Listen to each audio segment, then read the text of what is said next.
everybody to our webinar today on irrevocable trusts and how they can be an important tool in long-term care planning. We have Attorney Cathleen H as our presenter today. She is one of the founding partners of Generations Law Group with her partner and husband, Phil Summers. She is our lead attorney. She specializes in estate planning, elder law, guardianships, conservatorships, asset protection. Kathleen's been an attorney for over 30 years. Actually, she's serving now as the president of the Massachusetts National Association. Wait a minute. Of elder law attorneys. I had to get those letters in my head. Of the elder law attorneys of the Massachusetts chapter. So Kathleen, why don't you take it away? Absolutely. Well, thank you everyone for joining us this afternoon. This is obviously by the crowd that we have here today, a very sought after topic. It is one of the things that we often get asked about in the office is, the first thing people will say to me is, I need a trust and I want to protect my assets. How does that work? So we do a lot of talking about how irrevocable trusts may play into your overall estate plan. So we are going to be really concentrating on irrevocable trusts today, but I am going to talk a little bit about trusts in general and overall estate planning with everybody. So I always like to start with why to plan. And this would be why to plan for any type of estate planning. Because sometimes what we hear from people is, I don't have an estate, why should I plan? Planning is critical no matter who you are, no matter what the size of your estate is, what your asset holdings are, because planning does a lot of things. It helps us to understand how you want things managed while you're still alive, but if you lose the ability to manage for yourself, and it can do more advanced things like avoid probate, the probate proceeding when you pass away. It helps us to understand how you want any asset holdings you have to be able to pass on to beneficiaries. And in particular, the use of irrevocable trusts are a way of being able to protect assets from things like future long-term care costs. Another really critical part of planning is that it really does allow you to retain control, even if you're in a position in which you're unable to control or to manage things yourself. So why planning? Planning is critical for everyone. But why don't we start talking about irrevocable trusts? And one of the things that we hear people talk about all the time is their long-term care needs and the cost of those long-term care needs. And as this slide shows, that currently it's about $410 a day for long-term care nursing home services, which translates to almost $150,000 a year for the care alone. So costs of long-term care services, why do people worry about it? Particularly because it is so expensive should you need long-term care services in the future. Now, one thing I always want people to remember is that we don't plan just for long-term care services. There's a lot of other things that you need to think about when you're doing your planning and thinking about aging and how you want the aging process to flow for you as you get older. But the use of trusts, and in particular, the use of irrevocable trusts, can be a very useful tool in certain circumstances. So let's talk about trusts overall. I always tell people there are a million types of trusts out there, but there are two main categories of trusts. There are revocable trusts or revocable trusts. These are oftentimes also called living trusts. These types of trusts are set up by you. You are typically the one who is controlling the trust as the trustee, and you are typically the primary beneficiary of this type of trust. You, and if you have a spouse, oftentimes your spouse. You retain full control over the revocable or living trust situation. And the assets that are in that trust are for your benefit during your lifetime. So Revocable trusts are wonderful for what we call the avoidance of probate being the proceeding that we have to go through with the courts when someone dies. We can avoid involving the courts by setting up a revocable trust and funding that trust during your lifetime. And they can have estate tax benefits for you. So that's where you're helping to reduce the estate tax, or what we call the death tax here in Massachusetts, when you pass away. And a properly created revocable trust and funded revocable trust can help to reduce the estate tax exposure for your beneficiaries upon your death.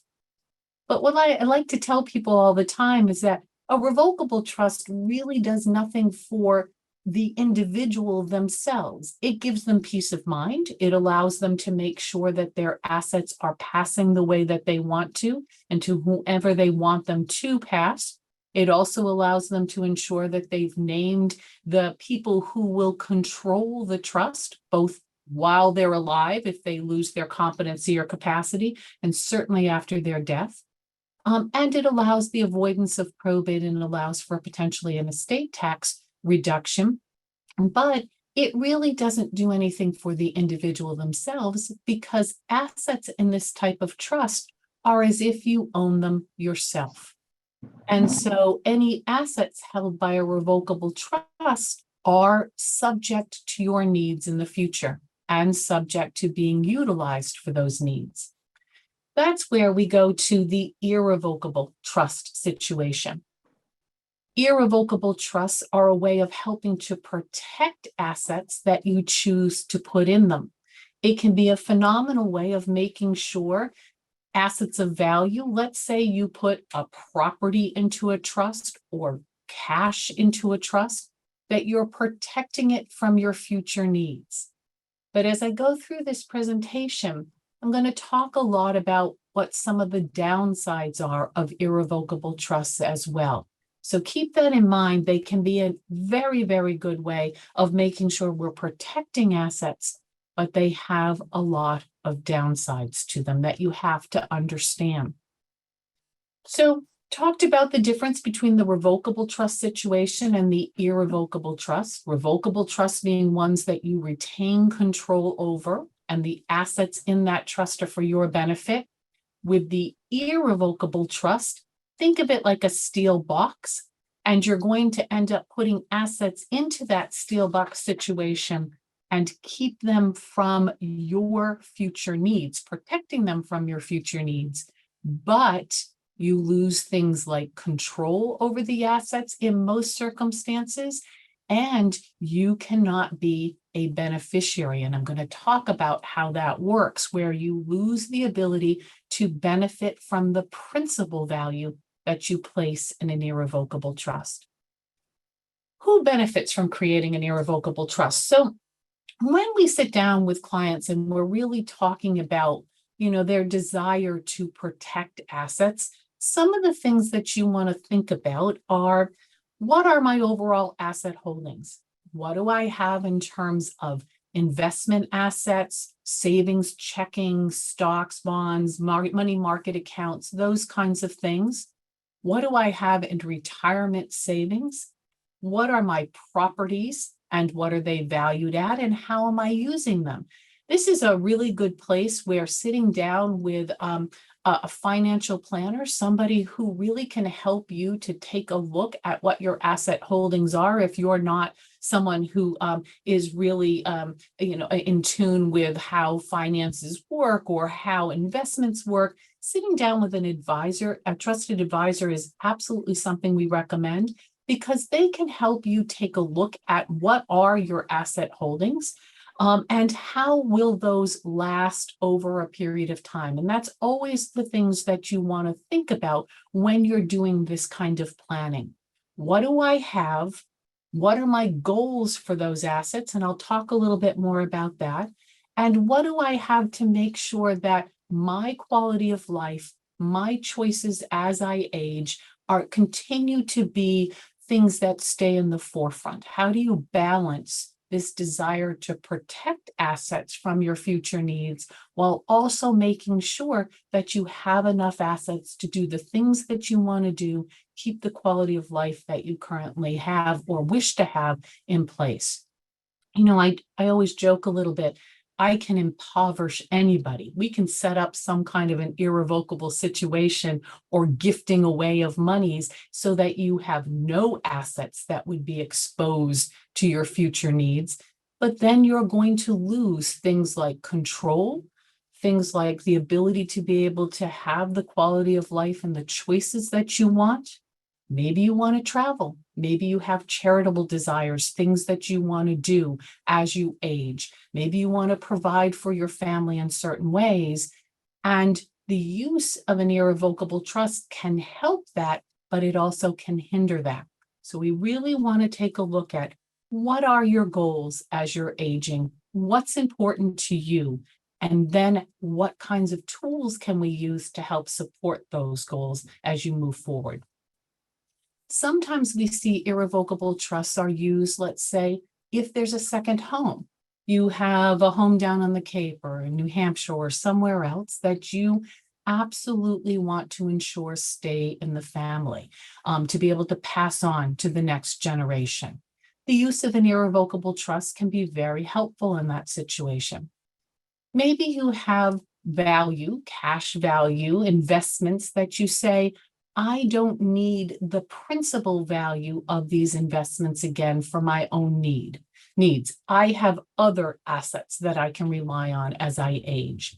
Then an irrevocable trust may very well be the type of vehicle that we want to use to hold those assets so that they are protected and insured to go to your named beneficiaries.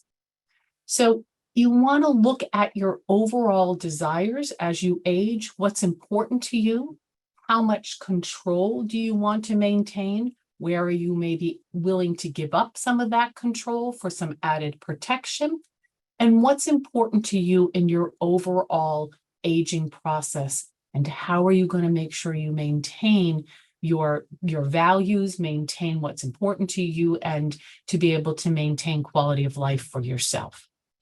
So let's talk a little bit about how irrevocable trusts work. So again, I describe them as steel boxes because unlike a revocable trust, you cannot change the terms of the irrevocable trust once you put them in place. Now, everything I say, there's always a little caveat, and I'll talk about those caveats. For instance, when you set up an irrevocable trust, and you name beneficiaries, whether you have children that you want to benefit, whether you have charitable organizations or combination of both, maybe you have nieces and nephews that you want to provide for. Typically, once you have established those beneficiaries, again, like the other terms of the trust, you cannot change them. There are some things that we can put in the trust that might allow you a second look onto those beneficiaries. For instance, you set up the benefit of the trust for your 4 children. However, you have found that your relationship with one of those children after you set up the trust has changed, and you no longer want to provide them either with an equal share, or maybe you want to provide them with no share in that trust. We are able to add wording to the irrevocable trust that would give you a second chance to be able to change those beneficiaries. It's called a special power of appointment, and we're able to put that kind of language in the trust that would allow you to be able to change the beneficial interest as long as you're competent to do so. So I talk about irrevocable trusts being irrevocable and not being able to be changed after written, but there are certain things that we are able to give you a second look at in the future. So beneficial interests are one of them. But typically, when you set up an irrevocable trust, you'll be naming a trustee because you cannot be the one who controls the trust. You cannot be the one who is managing the trust. So typically we name another trusted individual. This can be somebody in your family if you choose. This can be a professional. The decision is yours in terms of who the trustee would be. But typically, we do not want that to be you, because under the Medicaid rules or Mass Health rules here in Massachusetts, if we allow you to retain a control over the trust in a way in which you might benefit from that trust, it can make it so the entire trust principal is counted against you, and we've lost the protection that we might otherwise be looking for. So you want to be very careful about how the trust terms are put together, and that you are comfortable with the people that you have named as trustee. By the way, that is another place where we can give you some ability to be able to change who the trustee is if for some reason you don't like the named trustee or don't believe they're doing a good job, or somehow something happens to that trustee and they don't want to act in that position. But we can never allow you to act as the trustee.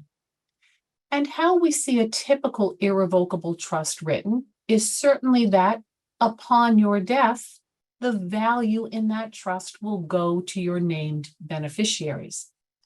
But we also can write the irrevocable trust that during your lifetime, whatever is in that trust can still benefit you, but in a very limited way. And so let me explain that. So if we put a property in the trust, so we've put that house that you have down on the Cape into an irrevocable trust, we name your children as the ultimate beneficiaries of that trust, then again, upon your death, the children will get that property. But while you're alive, we can ensure that you're able to use and enjoy the property so that the kids can't decide, by the way, we're going to sell it. And guess what, mom or dad, you're not going to be able to use the property again. We can stop that and make sure that that does not happen. Of course, we typically give you also the responsibility for the cost associated with the maintenance of the property, handling the property taxes and the utilities and that kind of thing. But we can make sure that you're still protected to be able to use and enjoy that property.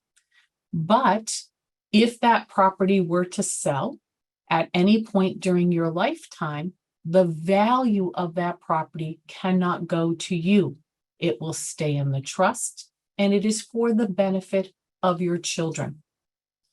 Now, we can let your children access the value, if appropriate, during your lifetime. So the house gets sold with your agreement, and now there's cash in the trust, or you have put cash in the trust from the beginning. And so there's actually monies in the trust.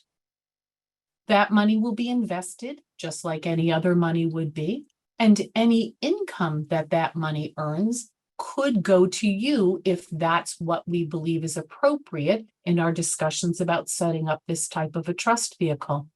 So if you put money, let's say you put a couple of $100,000 in an irrevocable trust, again, you're trying to protect that value from your future needs. You want it to go to your children. But during your lifetime, it can be invested, and income that is earned can feed through to you as part of the trust. But again, you can never touch the principal value that is sitting in the trust. So that couple $100,000 that you had originally invested must stay in the trust, its value. The house, if you put property into a trust, and it's sold during your lifetime, its value must stay in the irrevocable trust, and you are never able to be the beneficiary.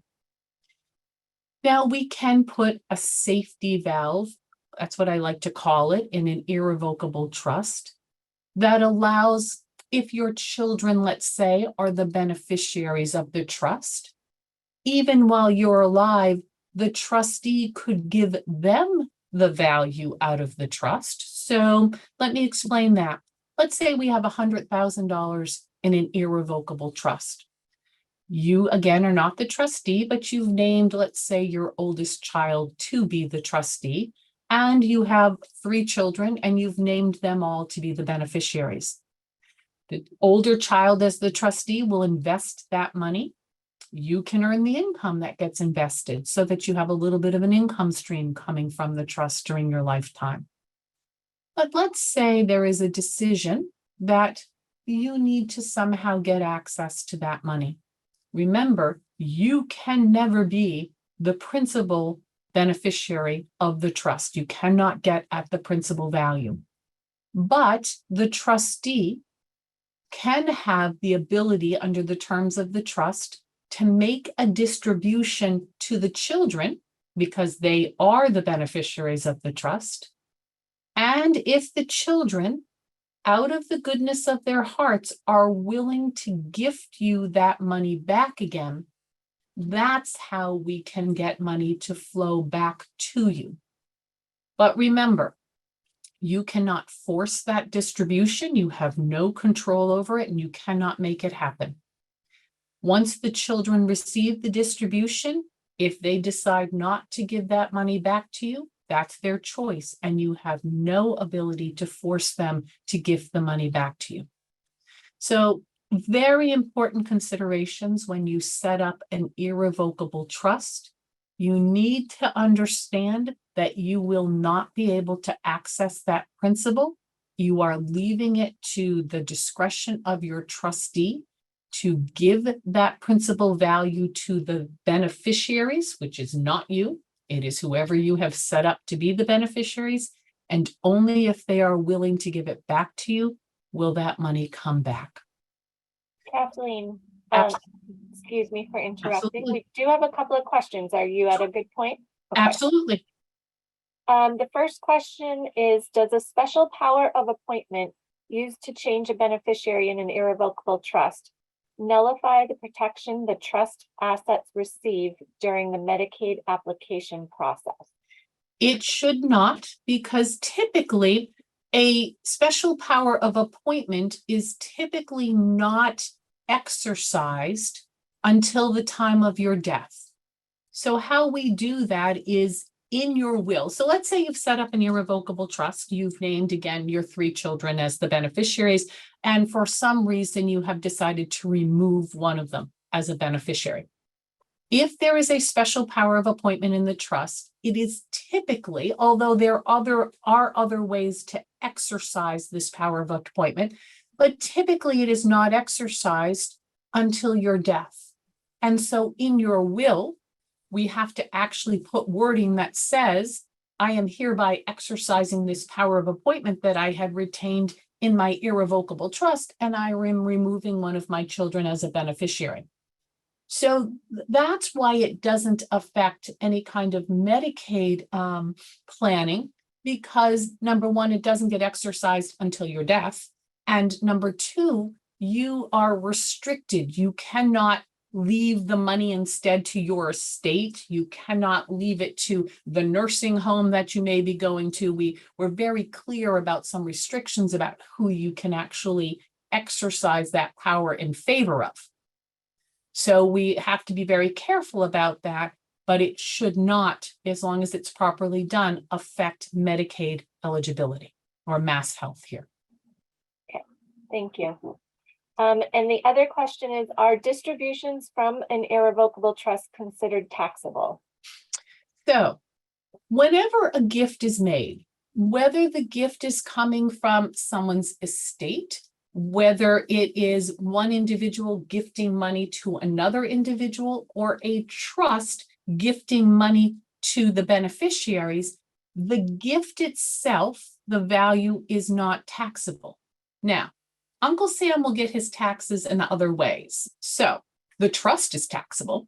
So you know how I said the trust, value gets invested just like it would anywhere, and it earns income or it has capital gains. So when investments are liquidated and capital gains are realized, there are taxes at that level that the trust will pay.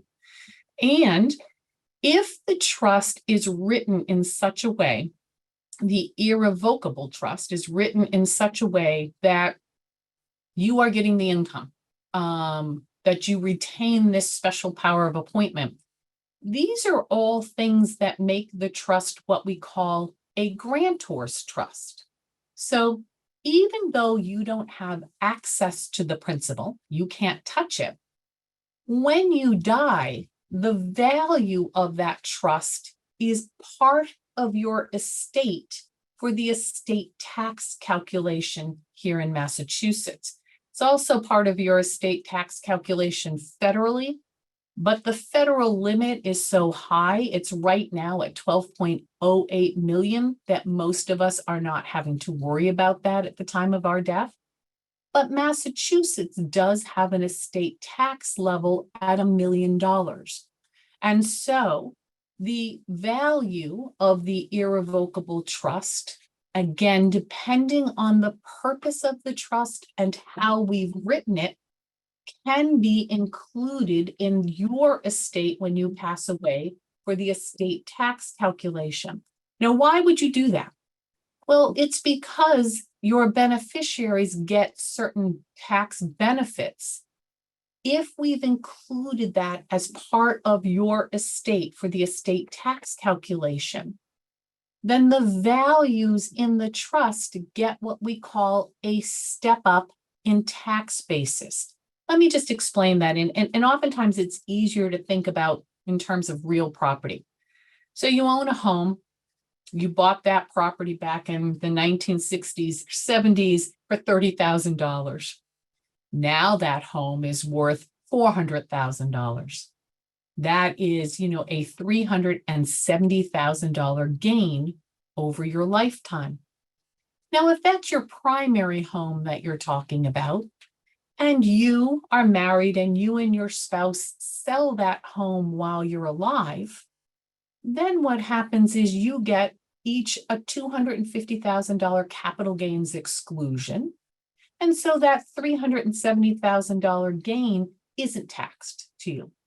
But if you take that same house and you gift it to an irrevocable trust and do not retain those grantor trust requirements, so it's not part of your estate, you can only gift what you have in a tax basis. So in this example I've just presented, you're only gifting $30,000 to the trust. So if the trust sells that property at some point in the future, the trust is going to realize that capital gains, and trusts typically get taxed at the highest rate. Where if we take that same scenario, the $30,000 property when you bought it, you gift it over to the irrevocable trust, but you keep those grantor trust language in the trust, and the children hang on to the property, the trust hangs on to the property until your death, the children and the trust will get a step up in basis, meaning its value will rise to the value that it was at on the day that you die.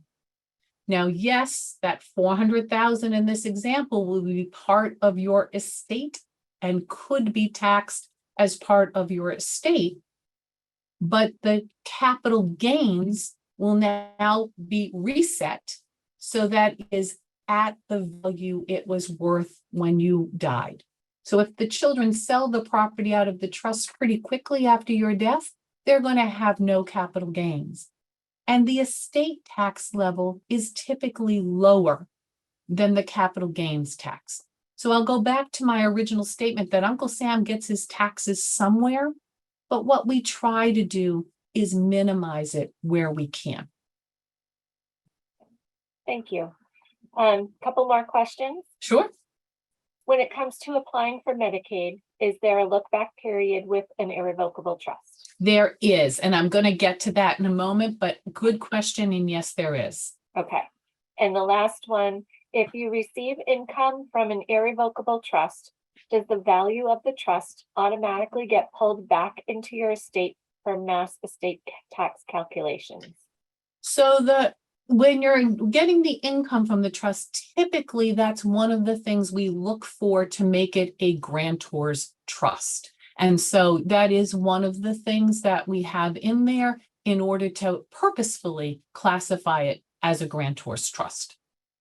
So yes. Thank you. You may proceed. Thank you. So let's talk a little bit about the particularly, now that question about what happens in terms of the 5 years. And this is really as I'm going to start talking about some of the downsides of irrevocable trust. Again, they can be a wonderful way of asset protection, particularly if you want to ensure a specific asset or value is going to pass on to named beneficiaries and you don't need that principal value again for your own needs. But it does cause, particularly for mass health planning purposes, the 5-year look back to kick in. So let me explain that to those who don't know. When someone wants to apply, needs to apply for Mass Health or Medicaid here in Massachusetts in the future, and most times we see this for the purposes of covering that long-term care cost that I talked about in the beginning. So you need nursing home care or your spouse needs nursing home level care, and you're looking to try to find a way to protect assets.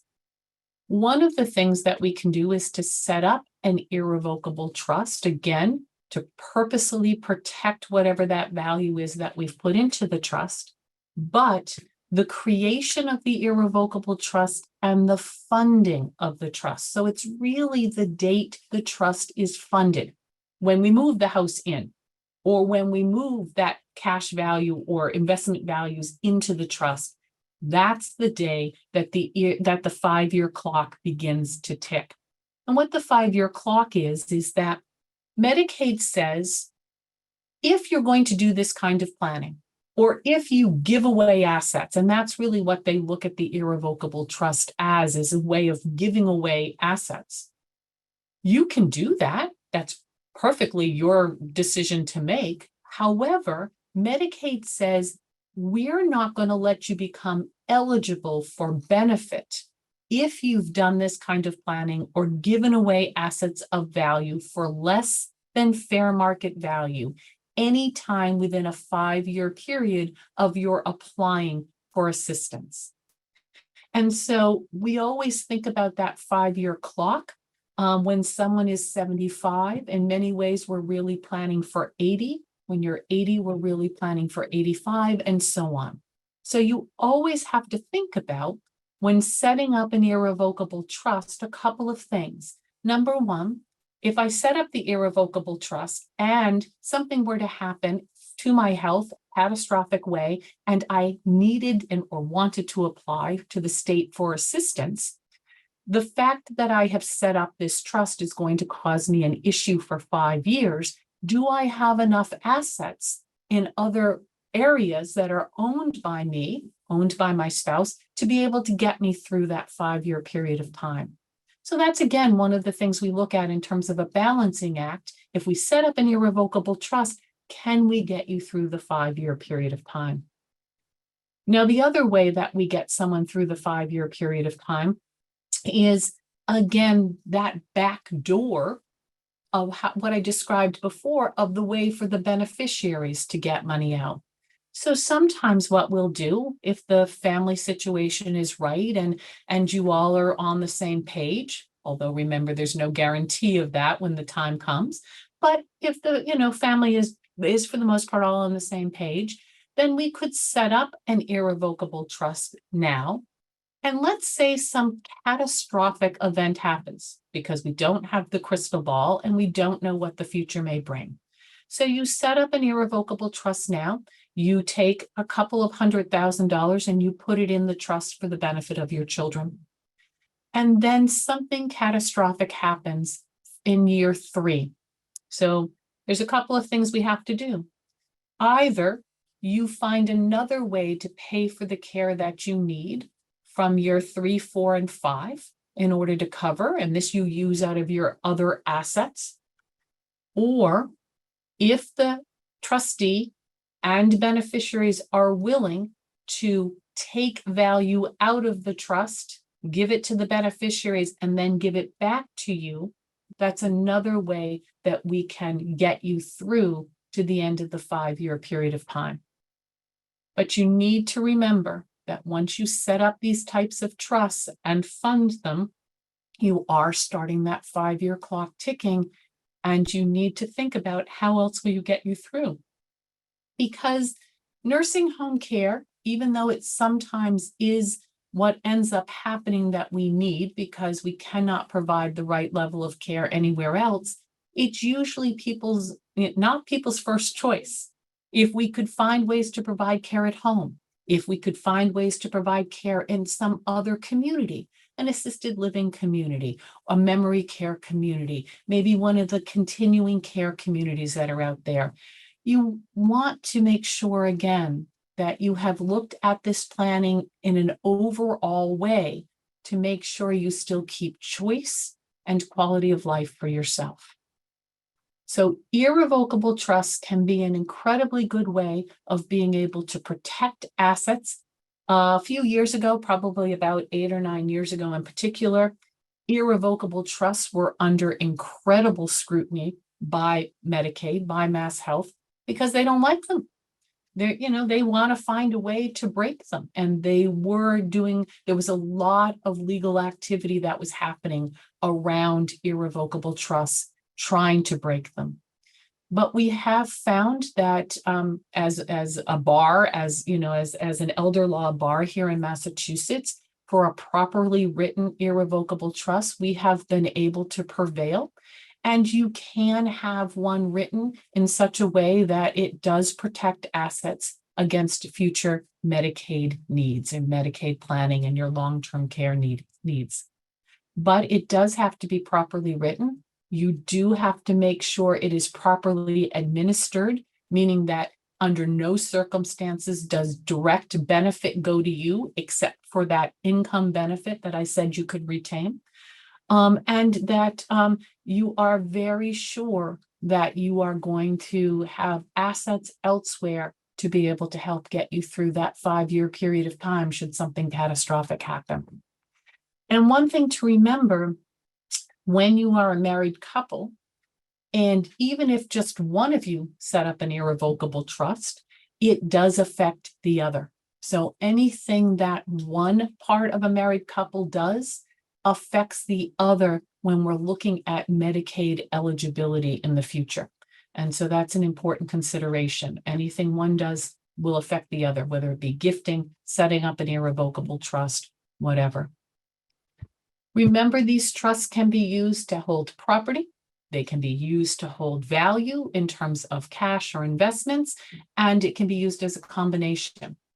And, when we are working, and any attorney who is working with usually the seniors in this instance, in terms of putting together the trust, there are protections that we put in to ensure if there's property being held by the trust, that you continue to use and enjoy it if that is what you want to do, that we can get income out of that trust for you, and that we can retain some controls so that if you change your mind about certain aspects of the trust, like who the beneficiaries are or who the trustee is managing the trust, that you can retain that control under certain circumstances. So they are irrevocable, but there are some things that we can do. And one of the things that I added here on the slide is sometimes people will say, well, why don't I just give the house? Let's say you have a house down on the Cape and you want to give it to your children. There are some other ways of doing that, but the use of an irrevocable trust can be very beneficial when we're talking about more than one beneficiary. So you have multiple children, multiple beneficiaries that you want to name. An irrevocable trust is a way of holding it in one place and having one person controlling it, as opposed to having, let's say, in the instance of 3 children that you want to gift it to, if you give it over to them, now all 3 of them have a say. God forbid one of them dies, and their portion goes on through their estate to their beneficiaries. You may now have your daughter-in-law or son-in-law, you may have your grandchildren being part of the decision-making, and it can very much dilute how decisions are made because you have more players. When you put it in an irrevocable trust, even though you have multiple beneficiaries, you have one trustee. And it's one trustee who has the control over what happens with that trust and makes the decisions about it. And so it's much easier because the decisions are being managed for the benefit of multiple beneficiaries, but by one person. And there also can be the benefit of, let's say you put your home in the trust, but you decide you want that home sold. You no longer want to live there.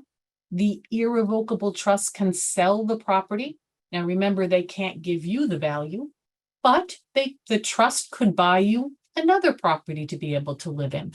So the value continues to be protected within the trust, but you're not stuck living, let's say, in that particular property. You could have the trust buy you a new property. And so there's a little bit more flexibility with an irrevocable trust, particularly when you're looking at multiple beneficiaries. So one of the things we always talk about with trusts that you absolutely have to ensure, and this is whether it's a revocable trust or an irrevocable trust, is that it is funded. And it becomes even more critical with an irrevocable trust because, as I talked about, it is not really until the funding happens that 5-year clock begins to tick. Now, sometimes I'll have people say, well, what if I want to add money to the trust over time? We recommend against that because every time you are adding money to the trust, you are theoretically restarting that 5-year clock, at least on the value that you have added later. And so really, if you're going to use an irrevocable trust, it is very important to do that deep dive into your overall estate, your overall goals, your overall planning, and decide what you want to put into that irrevocable trust then, and to actually get it into the trust as soon as the trust is put together. Because timing is critical and making sure that it is properly funded, because if you never put the property into the trust, it's not going to be protected. And so after the 5 years, so critical that you do that at once and make sure things are properly funded. So I talked a little bit about some downsides, but let me just go through. Again, irrevocable trusts, remember, are irrevocable. So even though we can put some caveats in there, you are losing the control over whatever asset you are putting into the trust. You are no longer the one who's making the decisions. And so you want to make sure that whatever asset value you're placing into the trust, that you are, again, comfortable with being able to do that. Don't need to get at that principal again. Even if we have that back door, you can't rely on that back door. You don't have the control over making the decision about whether that's going to happen. So irrevocable trusts are really part of an overall estate planning strategy, and you want to make sure that you are clear and comfortable of giving that up. And again, there are some other ways of being able to, hit the same results. Gifting can be a wonderful way of doing it. Being able to gift off value to your loved ones while you're alive. The benefit is you get to see how they're using that money. You get to have the enjoyment of giving the gift. Like an irrevocable trust, once you give that gift away, it's no longer yours, and you no longer have any ability to control how it is used. With an irrevocable trust, you actually can control it a little bit more. Let's say you have, again, that example of 3 children who you want to leave value to. But one of them is really bad at handling money, has had really bad financial, experiences and just cannot handle money. Well, one of the things that you can do in an irrevocable trust is add language to keep that child's share in ongoing trust. Now, you'll have to have a trustee, somebody who will continue to be what I call the gatekeeper, to be making the decisions about how to handle the money and when to make distributions about the money. But you, within the trust document, can either leave the decisions about when to make distributions up fully to the trustee, so under their full discretion. Or maybe you say, look, I want a certain percentage of the trust to go out to this child. Let them handle that every year. but keeping a safety net that will be there for their needs because they don't handle money well. So there's lots of things that you can do within a trust to help to protect beneficiaries even after your passing, where if you give them a straight gift and it's theirs, you have no further control over what happens with that money. So you can really do a lot with an irrevocable trust to continue to control things if it's an appropriate situation. One of the things we always like to talk about is how do you choose the right trustee? Because the trustee is going to have a lot of power, a lot of authority in terms of the management of the trust. So you really want to look to somebody who, first of all, has some good sense in terms of managing money. And, they don't have to be a financial professional because, again, they can bring in other professionals to help them, whether it be financial advisors, tax people, attorneys, anything that they need to help them manage this trust.